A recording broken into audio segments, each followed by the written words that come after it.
de água está alto em seu condomínio, peça ao síndico uma revisão nas instalações hidrossanitárias do seu prédio.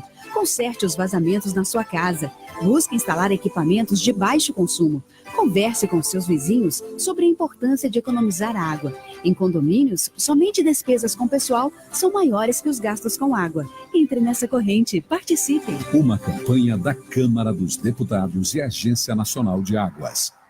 Se você não tomou a vacina contra a febre amarela e mora ou irá viajar para uma área de risco, procure a unidade de saúde mais próxima e vacine-se a partir dos 9 meses de idade. Quem já foi vacinado está protegido, desde que tenha o comprovante de vacinação e não precisa se vacinar de novo. Para mais informações, acesse saude.gov.br/febre amarela. Febre amarela, informação para todos, vacina para quem precisa. Ministério da Saúde, Governo Federal.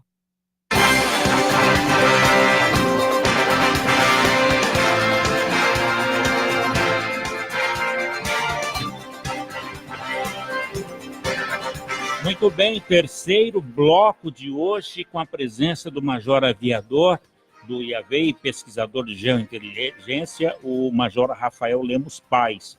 Lembrando mais uma vez ao senhor e à senhora, você que nos assiste, que o Major Paes, ele é graduado em ciências aeronáuticas, mestre em ciências e sensoriamento remoto. E é por isso que ele está aqui hoje convidando a população para o CERFA, que é o 8º Simpósio de Sensoriamento Remoto de Aplicações em Defesa. Major, eu te interrompi porque era hora do nosso institucional, mas eu gostaria que o senhor continuasse para mostrar essa bandeira do envolvimento da defesa no sensoriamento remoto. Certo. A defesa, ela dentro foi dividido em 3 grandes áreas entre as 3 forças. Então, o desenvolvimento das tecnologias na área nuclear ficou com a Marinha, da parte cibernética com o Exército, e o espaço ficou a cargo da Aeronáutica. Vamos repetir? Cibernético, Exército. O Exército. A Marinha ficou com o espaço. Com a área nuclear. Com a área nuclear. Isso. Que ela é mais forte, né? Exato. Nessa questão. Exato. Eles têm o histórico, né, tecnológico de desenvolvimento e, obviamente, há toda uma infraestrutura grande já criada e ficou a cargo deles. Então, Marinha, Nuclear, Exército, Cibernético e Aeronáutica? O espaço. Com o espaço. Eu não sabia disso, não. Mas interessante, assim, é que o fato de... uma boa informação, né? Uhum, Isso não quer dizer que só cada um cuida disso. Assim, não só a Aeronáutica cuida do espaço, mas assim, são aqueles que vão capitanear o desenvolvimento e as discussões a respeito disso. Mas em todas as áreas, elas são interministeriais, então não é uma coisa exclusiva disso, é só uma questão de quem é o responsável, quem vai ser cobrado por certos aspectos dentro dessas áreas. Agora, Major, e a iniciativa privada, aonde ela chega para conversar com esses atores, Exército, Marinha e Aeronáutica? Olha, atualmente nós estamos vivendo uma situação bem interessante com esse marco legal da Lei de Inovação Tecnológica. Isso vem mudando muito ao longo dos anos, então se nós pegarmos a cada período, né, a cada 3 anos, a cada 5 anos, talvez até cada ano, a gente tem um panorama diferente. No início desse ano, com esse marco legal, isso facilitou muito trabalhar com recursos orçamentários. É muito recente ainda, né? Se a gente pensar que a máquina administrativa de qualquer grande instituição demora um tempo, mas nós, por exemplo, no DCTA, e especificamente lá no IEAV, nós caminhamos bastante em preparar todo o arcabouço legal para trabalhar junto com fundações de apoio à pesquisa e, obviamente, receber recursos, utilizá-los da melhor maneira possível. Quando a gente fala no recurso, não só recurso orçamentário, mas também facilitar e deixar de modo bem claro e bem... modo claro, explícito, exato, para a sociedade como um todo, a interação com a própria indústria, seja por prestação de serviço, seja por contratação da empresa ou desenvolvimento conjunto. Então, isso ficou mais fácil, mais claro e, enfim. E aí, o que nós temos assim, né? Nós temos agora essa lei que prevê isso e ela auxilia a evitar aquela generalidade da Lei 8666, que era ela para comprar qualquer tipo de objeto, qualquer tipo de serviço. Tinha que lançar... Então é complicado fazer você tendo um desenvolvimento tecnológico, algo que é extremamente específico, e tanto convencer, explicar que um determinado tipo, às vezes, de parafuso, que um determinado material não é o mesmo que um parafuso que eu aperto uma porta normal. Então, isso dá flexibilidades, é um arcabouço legal, que deixa as ações mais claras e facilita a interação, seja com outras instituições, seja dentro da própria instituição e também com a indústria. Então entra a política a Lei 8666, que é a lei das licitações. Isso. E o senhor falou aí do parafuso ou do fio, que vai precisar usar num foguete. No caso do espaço, desenvolver um foguete. Tinha que lançar a licitação, mas e daí para chegar a esse material? Sempre complicado. Então, a lei ela funciona bem para casos que ela foi projetada, mas quando a gente leva para o lado da tecnologia, entra, às vezes, em especificidades que ficam complicado. Nós tentamos, mas é sempre uma dificuldade, né? E eu acho Muitas licitações são até internacionais, né? São internacionais. E eu acho que esse marco legal agora, então, é um evento relativamente recente, né? De janeiro de 2018, se não me falha a memória, e isso agilizou bastante. Então, o fruto dessa mudança nós vamos começar a ver já a partir do ano que vem. Aí o que eu posso dizer a nível lá do IAV, nós teve um grande esforço institucional para criar todo esse arcabouço legal dentro dessa regra. A lei flexibilizou, então, para o desenvolvimento ser mais rápido. Sim, porque deixou muito mais claro o que se pode ser feito, quais são as condições, limites de valores. Então, ela realmente ela pontuou muito bem, ela foi feita, né, a outra lei era uma lei genérica. E o fato de ser genérico, às vezes, atrapalha quando você está trabalhando de um modo específico. Essa lei da inovação, ela já prevê várias coisas, características de desenvolvimento tecnológico, inovação tecnológica, patentes, etc. E isso, obviamente, é muito positivo. Major Rafael Paes, e a lei da inovação, ela não entra em conflito com a lei de defesa? Não entra. Muito pelo contrário, a defesa hoje está muito interessada em inovação tecnológica, porque nós temos que pensar mais, nós temos que dar um jeito de destravar mais o nosso sistema de patentes. Nós temos condições, nós temos capital humano para gerar muito mais patentes, e é óbvio que as pessoas que trabalham nessa área se esforçam, se dedicam suas carreiras inteiras. Mas eu acho que é um momento, né, que as instituições agora estão preocupadas e estão dando foco nisso, porque através das patentes que nós geramos as divisas. Onde o recurso da nação que é investido em pesquisa, ele gera a divisa, ele vai virar um produto, ele vai ser vendido, ele vai ser comercializado de N maneiras, e isso acaba retornando para nós mesmos. Então, eu acho que, como eu falei, gera um círculo virtuoso, e é isso que nós temos que buscar. Claro que isso aí é onde está falando de um nicho, né? Mas existem outros benefícios. Então, na defesa, é importante. Soluções nossas, nacionais e recursos que fiquem aqui. Major, nesse 8º simpósio, como é que o Brasil está sendo visto pelos parceiros e até pelo exterior? Está vindo gente para poder, de fora do país, interessado no conhecimento e no desenvolvimento dessa conversa? Sem dúvida. Hoje o CERFA ele é o maior evento de censuramento remoto de aplicações de defesa da América Latina. Nós teremos participações internacionais, teremos 2 instituições europeias de excelência, que nós temos historicamente aí a interação, né, com esses países, com Portugal e Itália. Nós vamos ter a participação de alguns adidos militares, de forças aéreas, como dos Estados Unidos e também do Chile. Alguns não poderão participar, porém nós teremos a possibilidade de acompanhar a maior parte das apresentações pela web, uma apresentação ao vivo. Então o evento vai poder chegar em outros países da América Latina. E a ideia é essa, né? Nosso funcionamento remoto no Brasil é muito forte, não só na defesa, mas também na sociedade brasileira. Então os participantes, os palestrantes dessas diversas instituições que eu mencionei, nós temos o INPE também como um grande parceiro, seja desde a formação do nosso pessoal, o desenvolvimento de pesquisas em conjunto, e isso demonstra a força do Brasil e, como eu falei, da sociedade. A sociedade não é composta por seus diversos nichos, seus diversos setores, e o Brasil é um dos maiores mercados de sensoriamento remoto, um dos maiores compradores de imagens de sensoriamento remoto do mundo, e desenvolver satélites, até mesmo comprar satélites, e que essa compra seja projetada para gerar negócios, recursos e alavancar o próprio desenvolvimento.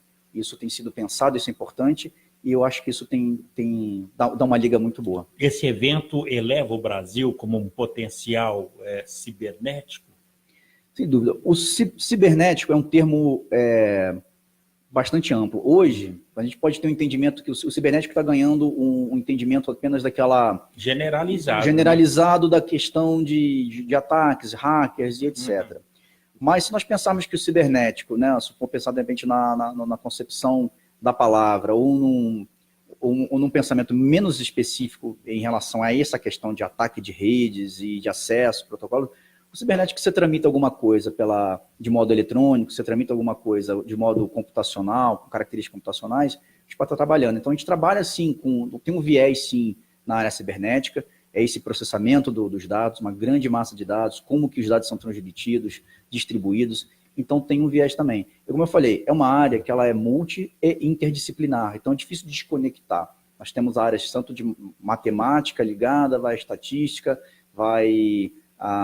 pessoas que trabalham na área de agrimensura podem trabalhar, na área de biologia podem utilizar essas informações, físicos, enfim, pessoas da área de computação de um modo geral. Então, nossa equipe, por exemplo, lá, ela é bem mista, e se não fosse assim, nós não estaríamos no nível que nós, felizmente, nos encontramos hoje. Muito bem. Major, nós vamos para o último bloco agora, não é? Então, um breve intervalinho, e na volta eu gostaria que o senhor pudesse detalhar a data, o que vai estar acontecendo no CERPA nessa data, e as empresas envolvidas nesse contexto de defesa de sensoriamento.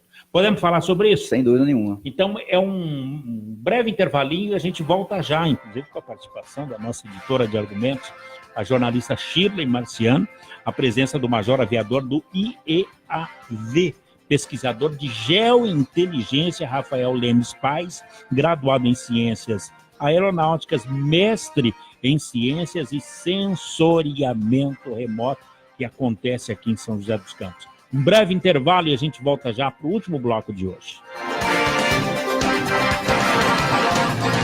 Você está ouvindo pela Web Rádio CT, o programa Clique Jornal. Se você não tomou a vacina contra a febre amarela e mora ou irá viajar para uma área de risco, procure a unidade de saúde mais próxima e vacine-se a partir dos 9 meses de idade. Quem já foi vacinado está protegido, desde que tenha o comprovante de vacinação e não precisa se vacinar de novo. Para mais informações, acesse saude.gov.br/febre amarela. Febre amarela, informação para todos, vacina para quem precisa. Ministério da Saúde, Governo Federal. Meus filhos me rejeitam, minha mulher me largou e os meus amigos nem me telefonam mais. Agora pare e pense como eles estão se sentindo. O álcool não afeta só você. Ele destrói sua família, seus amigos, sua vida. Pense nisso. Acesse www.alcoolicosanonimos.org.br e procure ajuda de quem já passou pelo que você está vivendo. Se você quer beber, o problema é seu. Se você quer parar, o problema é nosso. Uma campanha da Câmara dos Deputados e do AA. Água é vida.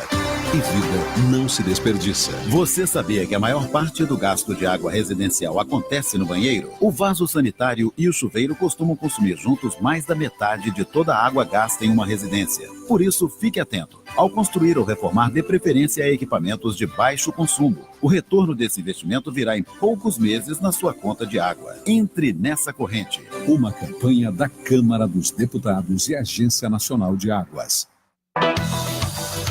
Fique bem informado com a Web Rádio CT.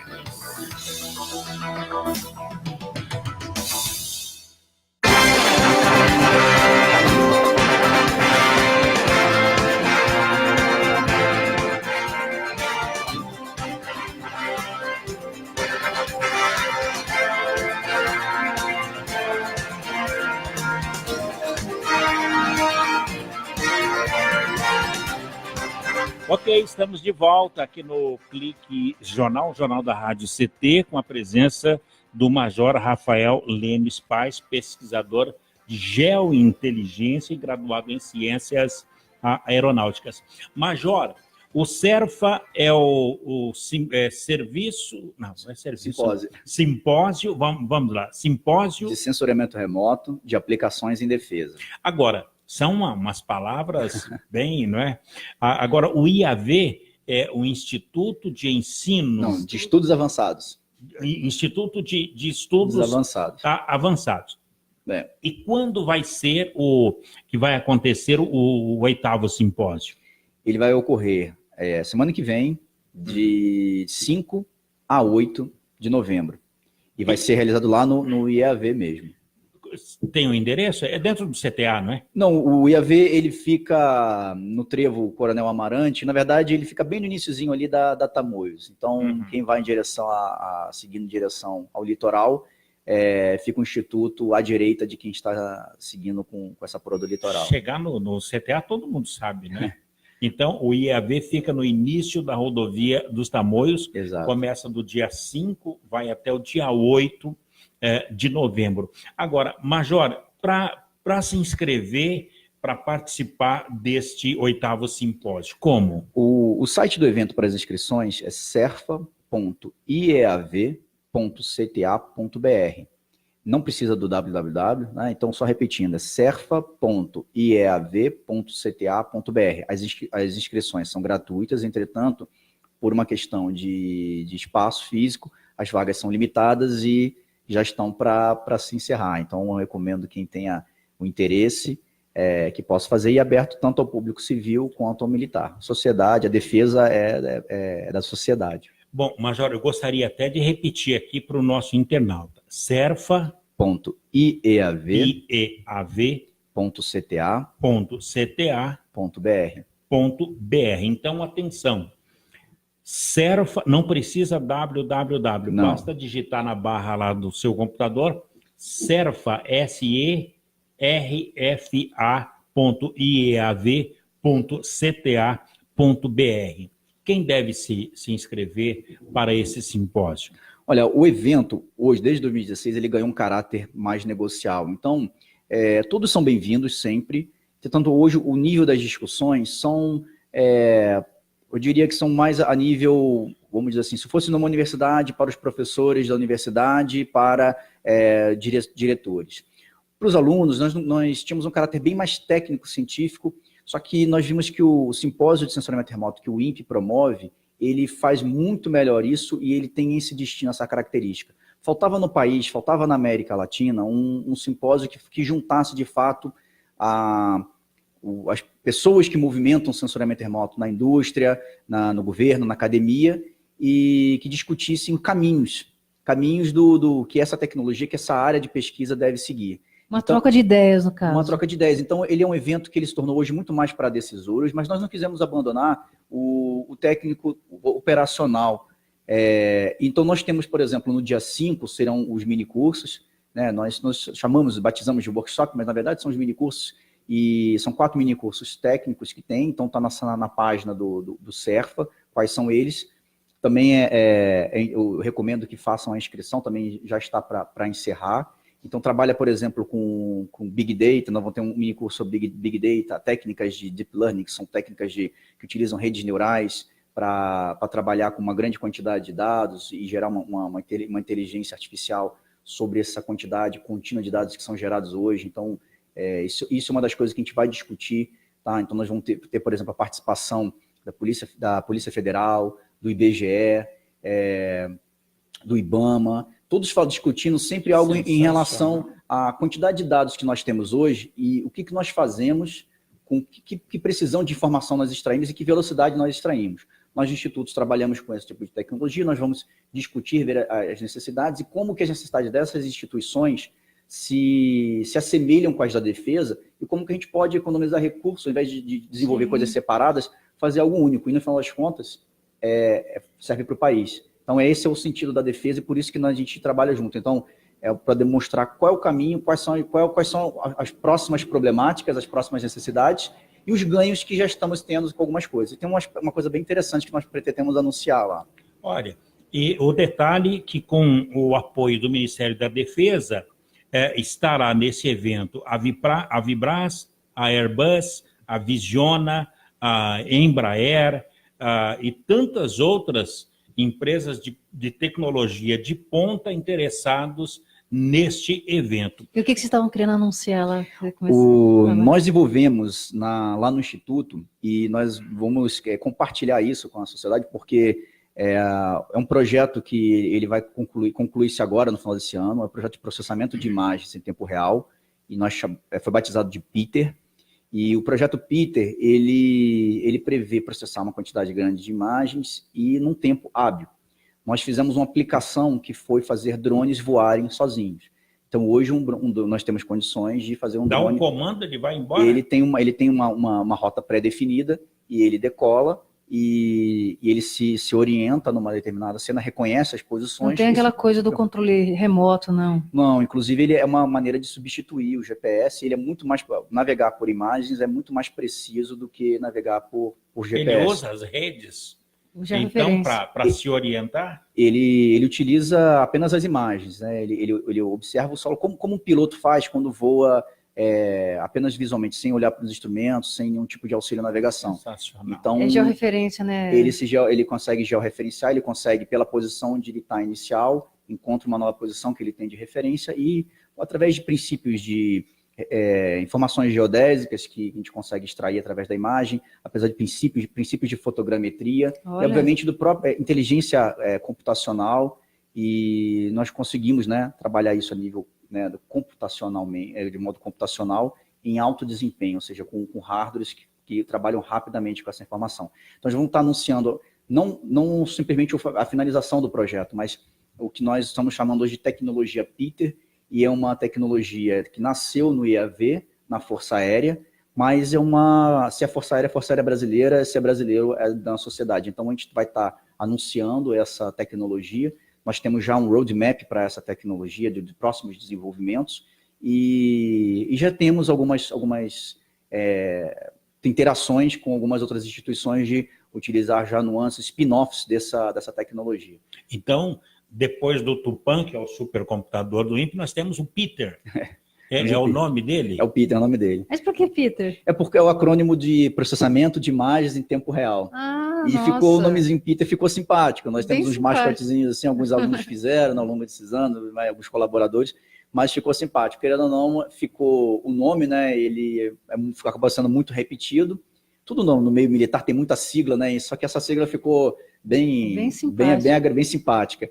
E nós preservamos, nós vamos apresentar o logotipo do Peter, dessa tecnologia, e nós vamos falar como que ele se desdobra agora, quais são as evoluções naturais dele e onde que ele pode estar. Que, na verdade, da maneira que ele foi concebido, ele pode estar em qualquer lugar. Major, de novo, hoje eu estou assim, arregaçando o bolinho. Só para o senhor não sair daqui sem esclarecer a sociedade, o que é o IAV? Assim? As pessoas não conhecem. O IAV ele é um instituto do DCTA que ele tem por missão ampliar o conhecimento, domínio tecnológico nas áreas que nos são afetas. Então, nós temos algumas grandes áreas. Uma delas é essa área que é de sensoriamento remoto, que é de sistemas de apoio à decisão, ou seja, como que utiliza a informação e como que a pessoa pode utilizar essa informação. Existem as áreas de fotônica, existem as áreas de acessos alternativos ao espaço e a área de física aplicada. Então, nós temos algumas áreas ali e dentro nós desenvolvemos a pesquisa, está à frente do que a indústria hoje está fazendo. Nós temos por essa missão de tentar enxergar o que não está sendo feito ainda, mas o que é uma demanda. Então, sempre fazendo esse exercício de vislumbrar o que vem por diante. E é um desafio, porque como você vai demonstrar a utilidade de algo que às vezes as pessoas nem conceberam. Então, um exemplo disso é a tecnologia hipersônica. Então, hoje o Brasil é um dos poucos países do mundo que desenvolve a tecnologia hipersônica, ou seja, de uma aeronave hipersônica, e estamos participando, né, estamos tendo uma movimentação do governo brasileiro para, de fato, para nos consolidarmos nessa área, tendo essa visibilidade no mundo. E algum tempo atrás ninguém entendia isso, ninguém via isso como uma necessidade. E isso é muito interessante, isso vai permitir o desenvolvimento de novos materiais para aguentar o calor, novas formas de acesso ao espaço, maneiras diferentes de transportar pessoas, cargas e etc. Então, nesse momento, a pesquisa, ela aponta, inclusive, a possibilidade de termos navegação, né, nesses veículos de modo autônomo, utilizando imagens ou não. Então, abre um novo mundo de possibilidades, uma nova fronteira do conhecimento, e é muito interessante, porque é uma maneira também de ter uma energia limpa, né, de utilizar a própria física, a velocidade da aeronave, utilizar o próprio desenvolvimento, né, usar princípios de aerotermodinâmica para impulsionar aeronaves em velocidades que podem chegar de 10 vezes a velocidade do som a 30 vezes a velocidade do som. E hoje uma aeronave de caça voa quando muito entre 5 e 6, assim, fazendo Em vez do combustível, ele utiliza a própria velocidade para impulsionar. A própria velocidade. Então, existe um princípio chamado de Wave Rider, que é como se fosse o surfista, né? O surfista, quando ele está na praia, a prancha ela vai batendo em cima da onda e aquilo vai impulsionando. Quando ele está lá no limite da atmosfera, acontece um fenômeno semelhante. Então, um paralelo que pode ser. Isso a gente trabalha no IAV e nós estamos trabalhando constantemente para nos integrarmos, né, como dentro das divisões e cada vez mais suprir e alavancar esse desenvolvimento. Então, né, são áreas complexas, não somos muitos, mas as coisas estão progredindo. Então, felizmente, isso é uma boa notícia. Bacana. Então, esse desenvolvimento, o hipersônico, popularmente chamando de vai no tranco. Ele anda sozinho mesmo. Precisa do empurrãozinho inicial, mas depois ele vai no tranco. Tenho certeza disso. Major, CERFA, 8º Simpósio de Sensoriamento Remoto de Aplicação em Defesa, é um patrocínio do IAV?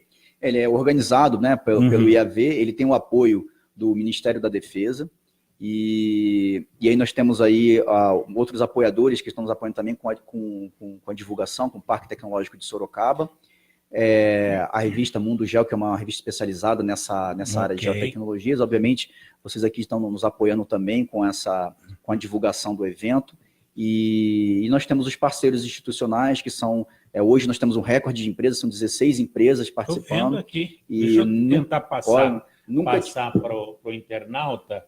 Olha só, é muita gente participando. Isso demonstra a força do sensoriamento remoto do mercado brasileiro e do potencial que nós temos aqui, tanto de aplicações quanto potencial humano. E isso é um grande resultado. Muito bom. Major, para as inscrições, serfa.iav.cta.br. Isso mesmo. Major Rafael Lemos Paes, muito obrigado pela sua entrevista aqui no Clique Jornal e sucesso em mais esse empreendimento. Eu que agradeço mais uma vez a oportunidade, é sempre uma satisfação estar aqui e, por favor, compareçam e não deixem de fazer a inscrição porque já vai fechar. Eu acho que já está fazendo, não é, Shirley? Não, eu já fiz a inscrição, vou fazer de mais uma pessoa para ir. Muito bem, ele vai gostar, não é? Bem, amigos, por aqui a gente vai colocando um ponto final em mais um Clique Jornal. Grato a todos pela companhia, audiência e amizade de cada um de vocês. A apresentação foi aqui do Paulo Silva, a trilha sonora modulada pelo Eduardo Aparecido, a editora de argumentos, essa simpatia de pessoa, a jornalista Shirley Marciano, o diretor de comunicação é do matemático Acioli de Olivo, a direção a presidência do engenheiro Ivanil Elisieri. O nosso convidado de hoje é o major aviador do IAV, pesquisador de geointeligência, graduado em ciências aeronáuticas e mestre em ciências e sensoriamento remoto, que é o major Rafael Lemos Paes. Obrigado, major, pela sua entrevista. Obrigado, e até uma próxima. Até a próxima. E tchau, Brasil. Até mais.